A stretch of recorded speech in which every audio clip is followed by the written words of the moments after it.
Bismillahirrahmanirrahim.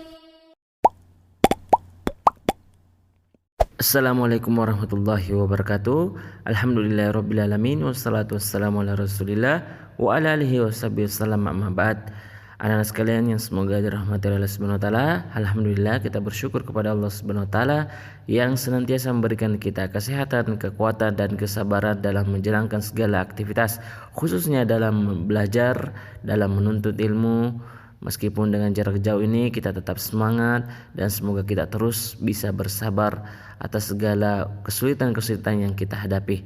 Dan sebelum kita mulai, Ustadz ingatkan kembali untuk senantiasa jaga jarak, pakai masker ketika keluar rumah dan cuci tangan sebelum masuk rumah. Baik anak-anak, insya Allah kita akan lanjutkan pelajaran kita dalam pelajaran fikih, dan insya Allah kita akan masuk pada pelajaran yang ketiga. Pelajaran ketiga di halaman 40, syarat, rukun dan sunnah puasa. Pada bagian yang pertama kita akan membahas tentang syarat puasa, syarat wajib puasa bagi seorang muslim. Apa saja syarat yang harus dipenuhi, ya, dan perlu kita ketahui apa saja syarat-syaratnya agar puasa kita sah dan diterima oleh Allah Subhanahu wa taala. Yaitu yang pertama adalah berakal, ya, berakal.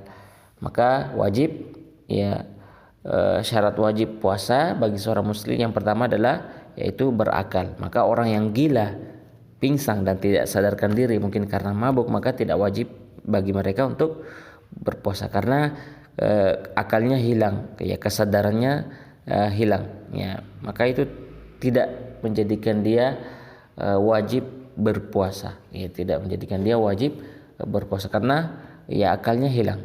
Dan syarat pertama ini adalah yaitu berakal, ya, sampai nanti ketika akalnya kembali atau kesadarannya kembali, maka dia wajib boleh berpuasa, ya, wajib untuk berpuasa ketika kesadarannya kembali. Misalkan orang gila, ya, orang gila ketika sudah sadar dari atau sembuh dari gilanya, maka dia wajib untuk berpuasa. Ya, begitu juga dengan ketika orang yang pingsan atau orang yang sedang mabuk, ya, ketika dia sudah sadar dari mabuknya, maka dia wajib untuk berpuasa. Jadi itu yang pertama, yaitu berakal, ya, berakal. Kemudian yang kedua adalah balik, ya, balik, yaitu mencapai usia yang sudah ditetapkan dalam syariat kita, ya, dan sudah kita jelaskan bahwa tanda-tanda balik itu, ya, bagi laki-laki itu yaitu ihtilam, mimpi, ya, mimpi, dan kedua yaitu tumbuhnya bulu kemaluan. Adapun bagi wanita yaitu datang haid dan ya hamil. Itu beberapa ciri-ciri tanda-tanda ketika seorang menjadi balik. Dan ketika seorang sudah balik mencapai usia tertentu, ya, atau sudah muncul ciri-cirinya, maka dia wajib untuk berpuasa. Ya, anak kecil ya tidak wajib untuk berpuasa kecuali kalau dia sudah balik, tapi tetap diajarkan anak kecil untuk berpuasa sebagaimana para sahabat mengajarkan anak-anak mereka untuk, ya, membiasakan untuk diri mereka, anak mereka untuk berpuasa. Maka anak kecil tidak wajib berpuasa sampai anak tersebut mencapai usia balik, sebagaimana dalam hadis Nabi SAW ada 3 golongan yang diangkat, ada 3 golongan manusia yang, ya, tidak diberikan beban syariat atau tidak diwajibkan beban-beban syariat seperti sholat, seperti puasa dan ibadah-ibadah yang lainnya, yaitu adalah orang tidur sampai dia bangun, ya, orang tidur sampai dia bangun, dan anak kecil sampai dia balik. Yang pertama orang yang tidur sampai bangun, dan yang kedua anak kecil sampai dia balik, dan yang ketiga adalah orang yang gila sampai dia sadar atau sembuh, ya, kesadarannya, ya, kembali, ya, akalnya kembali, dan dia sudah berakal, ya, sudah berakal. Itu 3 golongan yang disebutkan Nabi SAW dalam hadisnya, ya, termasuk balik. Jadi anak kecil ketika sudah sampai usia balik maka wajib baginya untuk berpuasa, sudah memenuhi syarat untuk berpuasa, Kemudian yang ketiga, syarat wajib puasa adalah yaitu sehat, muslim yang sehat tidak sakit, ya, muslim yang sehat tidak sakit yang ketika dia berpuasa membuat sakitnya semakin parah. Adapun ketika sakitnya cuma ringan dan tidak mempengaruhi kesehatannya, maka tidak mengapa, ya, maka dia tetap wajib untuk berpuasa, ya, seperti mungkin ya sakit-sakit yang ringan, ya, yang tidak menyebabkan dia kesulitan untuk berpuasa, maka dia tetap memenuhi syarat wajib untuk berpuasa bagi seorang muslim. Jadi sakit yang dimaksud adalah sakit yang bisa membuat seorang semakin parah ketika dia berpuasa, ya, maka dia harus minum obat, ya, maka dia tidak diwajibkan untuk berpuasa, tidak diberikan keringanan dia untuk tidak berpuasa. Itu yang pertama. Yang ketiga yaitu muslim yang sehat, yaitu artinya tidak sakit, ya tidak sakit.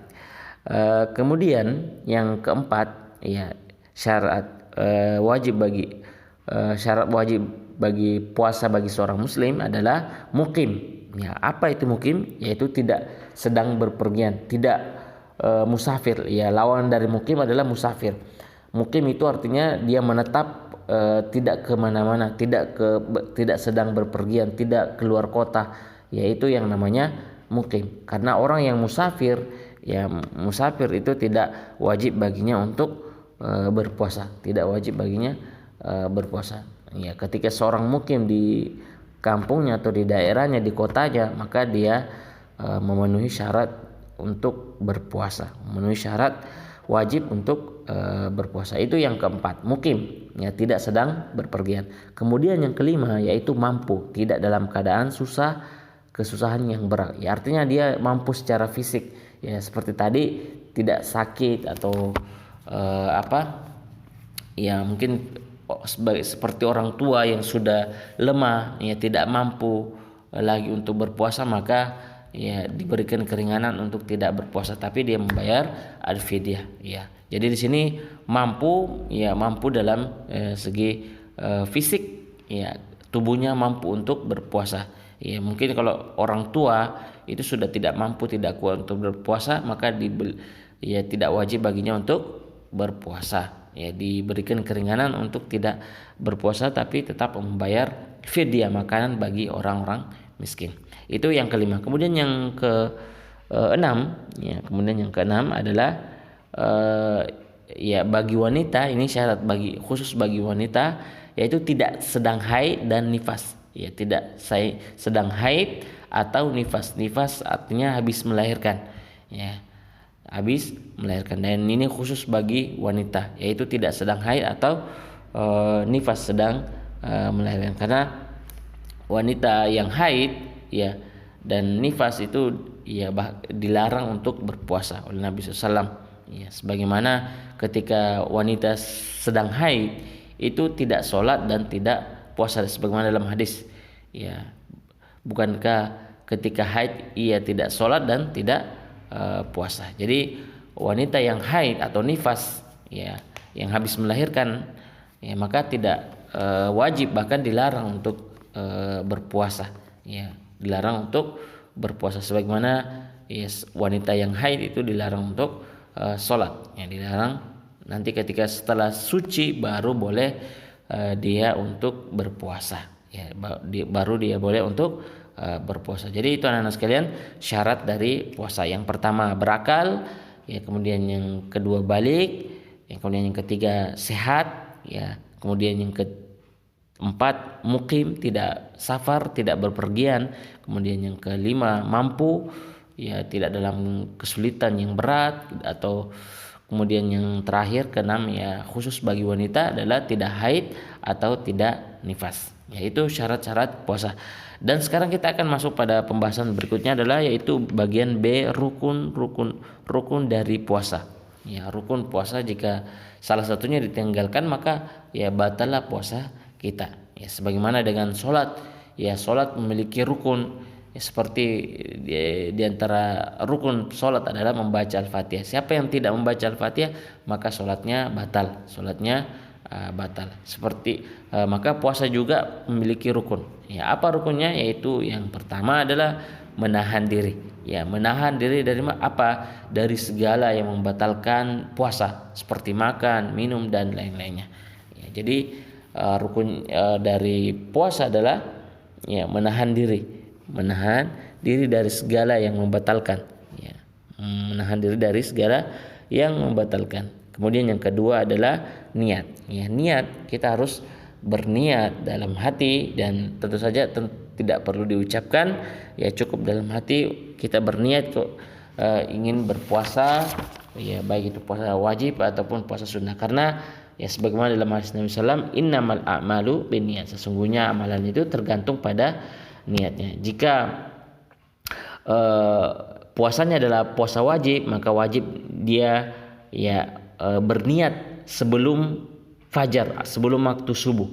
Ya, sebelum waktu subuh. Jika dia ingin berpuasa wajib seperti puasa bulan Ramadan misalkan. Dan kalau puasa sunnah, maka niatnya itu boleh sebelum fajar atau setelah terbit fajar. Ya, bahkan pada siang hari. Ya, pada siang hari boleh selama dia belum makan apa-apa. Ya, dengan syarat dia belum makan apa-apa. Ya, sebagaimana Rasulullah SAW pada suatu hari Rasulullah di siang hari pulang, kemudian bertanya kepada Aisyah, apakah ada makanan? Maka Aisyah menjawab, tidak ada. Maka Nabi SAW mengatakan, kalau begitu saya akan puasa. Jadi kalau puasa wajib itu sebelum fajar, harus sebelum fajar, waktu masuk sholat subuh sebelum fajar. Adapun puasa sunnah boleh sebelum fajar atau setelah terbit fajar atau mungkin pada siang hari, tapi dengan syarat belum makan apa-apa sama sekali. Ya, tapi lebih bagusnya ketika kita berniat sebelum masuknya waktu fajar, yaitu waktu sholat subuh. Ya, dan di sini yang bagian yang ketiga waktu puasa yaitu ya semenjak ya menahan diri sepanjang siang hari mulai terbitnya fajar hingga terbenamnya matahari, dan ini sudah kita jelaskan. Dan di situ penjelasannya adalah firman Allah SWT dalam surat Al-Baqarah ayat 187, wa kulu washrabu hatta yatabayyana lakum khaytul abyadu minal khaytil aswadi minal fajr tsumma atimmus siyama ilal lail. Ya, dan makan minumlah hingga terang bagimu benang putih dari benang hitam, maksudnya fajar. Ya, ketika sudah masuk fajar, berhentilah dari aktivitas makan dan minum. Kemudian sempurnakanlah puasa itu sampai datangnya malam, sampai terbenamnya matahari, ya sampai masuknya waktu maghrib. Jadi waktu menahan kita itu terbitnya fajar sampai terbenamnya matahari, ya. Terbenamnya matahari. Baik anak-anak, sekira itu apa yang bisa saya sampaikan, semoga bisa dipahami. Dan insya Allah jika ada yang ini mau ditanyakan kurang dipahami, silakan ditanyakan ke Ustadz. Ya, silakan dijapri apa yang tidak dipahami. Ya, jazakallahu khairan sudah menyimak. Wa barakallahu fikum. Ustadz ucapkan jazakumullahu khairan, dan kita akhiri dengan doa kafaratul majelis. Subhanakallah bihamdika asyhadu an la ilaha illa anta astaghfiruka wa atubu ilaik. Assalamualaikum warahmatullahi wabarakatuh.